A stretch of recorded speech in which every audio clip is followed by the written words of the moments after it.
Bom pessoal, sou Otniel Cabral e você está no canal Pense.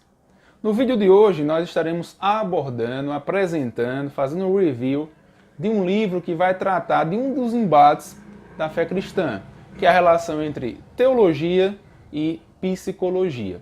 Você deve estar se perguntando qual o livro que lidará com essas questões. O livro é A Árvore da Cura, de Roger Urdigen. Fundamentos psicológicos e bíblicos para o aconselhamento cristão e o cuidado pastoral. Esse livro ele foi publicado no Brasil em 1995 pela editora Vida Nova e ele foi extraído da sua versão em inglês de 1985. Eu estou colocando essas datas porque isso facilita para que nós possamos nos localizar temporalmente. Então, fazendo uma conta básica aqui, nós observamos que esse livro ele já tem aí por baixo 30 anos de existência. Mas mesmo sendo um livro bastante antigo, no que diz respeito às questões teóricas, ele traz muita relevância. O autor ele vai organizar o livro em duas grandes partes e ao todo conta com 475 a 480 e poucas páginas. Na primeira parte, ele vai apresentar as psicologias ou as matrizes psicológicas, a exemplo do behaviorismo, psicanálise, dentre outras. E na segunda parte, ele vai tratar do aconselhamento bíblico, aconselhamento cristão, quais foram as reações que os cristãos deram às psicologias que existem. Pois bem, a gente vai entrar um pouco no livro, devido à sua extensão, devido ao seu vasto quantitativo de material, a gente não vai se aprofundar, mas trazer alguns elementos importantes do livro para que você possa compreender as principais ideias do autor e assim poder digamos assim, adquirir a obra e se aprofundar melhor no conteúdo da obra. A gente vai observar na primeira parte que ele vai trazer no primeiro capítulo a introdução. Ele vai mostrar a metáfora que ele utiliza, que é da árvore. Ele vai dizer que o cuidado pastoral é uma árvore e que essa árvore está em meio a várias outras árvores, compondo assim uma floresta. E que vai existir árvores que vão ajudar a árvore do cuidado pastoral, como árvores que vão prejudicar a árvore do cuidado pastoral. Então, várias psicologias são consideradas como árvore. Psicologia existencial, a psicologia humanista, são tipos de árvores. Então, essa é a metáfora que o autor utiliza. Na segunda parte, ele vai definir o que é aconselhamento. Ele mostra como que é difícil definir esse termo, porém, ele traz uma definição, a qual eu vou compartilhar com vocês, que ele diz o seguinte: aconselhamento é uma atividade com o objetivo de ajudar os outros em todo e qualquer aspecto da vida, dentro de um relacionamento de cuidado. Então essa é a definição que o autor ele traz de aconselhamento e que ele vai também aprofundar melhor sobre o aconselhamento. Quais são as psicologias que ele aborda? Ele vai abordar o behaviorismo, a psicanálise, tanto os seus principais propagadores como aqueles que desenvolveram outras, digamos assim, teorias diferentes da psicanálise tradicional. Ele vai falar sobre a psicologia humanista, a psicologia existencial e o transpessoalismo.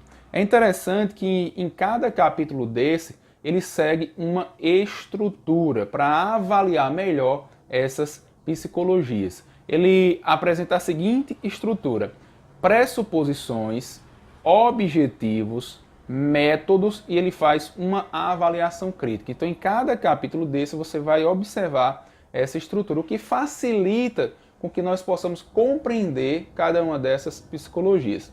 Então, ele vai citar vários autores dessas vertentes que eu já falei, como Skinner, Sigmund Freud, Carl Rogers, Abraham Maslow. Então, ele vai pegar os principais teóricos dessas psicologias e avaliar. Então, só aqui nessa primeira parte você já tem um material muito bom para entender melhor sobre psicologia, ou as várias psicologias. Depois de passar nessa primeira parte, onde ele apresenta essas psicologias, ele vai entrar na segunda parte, onde ele vai apresentar as reações e as respostas dos cristãos a essas psicologias que eu me referi anteriormente. Ele vai seguir também a mesma estrutura a qual eu já falei.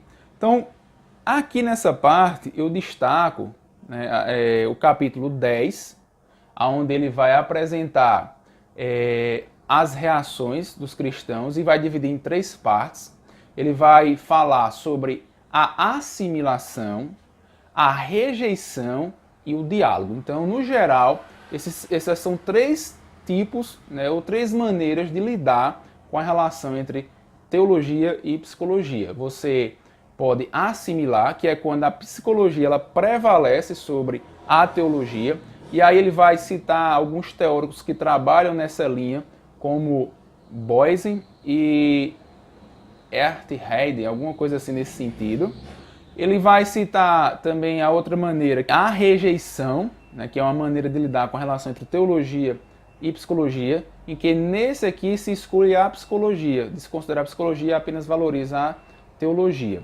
Ele vai trazer alguns autores, vai aprofundar alguns autores, como Murray, Paul Vitz, Kilpatrick e Jay Adams. Talvez esse Jay Adams seja o mais conhecido aqui no Brasil e o mais propagado. Ele anula, ele exclui a psicologia. E a terceira maneira de lidar, né, com essa relação teologia e psicologia é dialogando com a psicologia. Essa vertente, ela não vai nem excluir, nem adotar totalmente a psicologia. Ela vai dialogar, né, sabendo que existem pontos importantes dentro da psicologia que podem ser utilizados através do aconselhamento cristão ou da teologia, da psicologia pastoral nesse sentido. Feito isso, no capítulo 10, eu destaco como um dos capítulos mais importantes o capítulo 11. Por que esse capítulo é importante? Porque aqui ele vai desenvolver a antropologia bíblica para avaliar as metodologias. Isso aqui é um ponto importante, porque para você ter uma noção melhor dessa relação entre teologia e psicologia, penso eu que você deve ter um bom conhecimento da antropologia bíblica. Ele vai destacar alguns pontos da antropologia bíblica, como o homem como tendo um valor supremo, unidades vivas, como as relações rompidas e restauradas. Ele pega esses 4 pontos como forma de avaliar as metodologias da psicologia. Então, depois dele concluir no capítulo 11, lançar esses fundamentos para avaliar melhor as metodologias, as teorias, essas bases teóricas que ele lança, ele começa agora a trazer como que ao longo da história os cristãos se relacionaram com a teologia e a psicologia.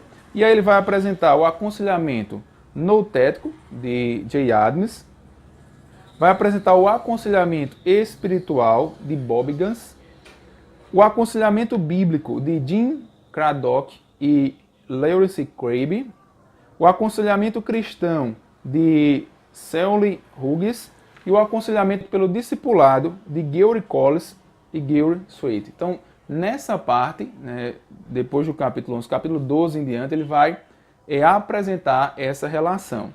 E ele conclui no capítulo 16 com o seguinte título, O Maravilhoso Conselheiro.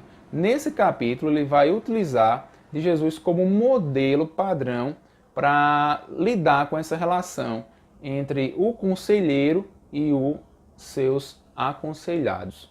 E aqui ele vai mostrar Jesus como profeta, pastor e paráclitos. Uma forma de sair dessas dificuldades da relação entre teologia e psicologia. Eu não sei se ajudou, né, a maneira como eu apresentei este livro, A Árvore da Cura, mas se você quer entender melhor essa relação entre teologia e psicologia, é um livro que vale muito a pena.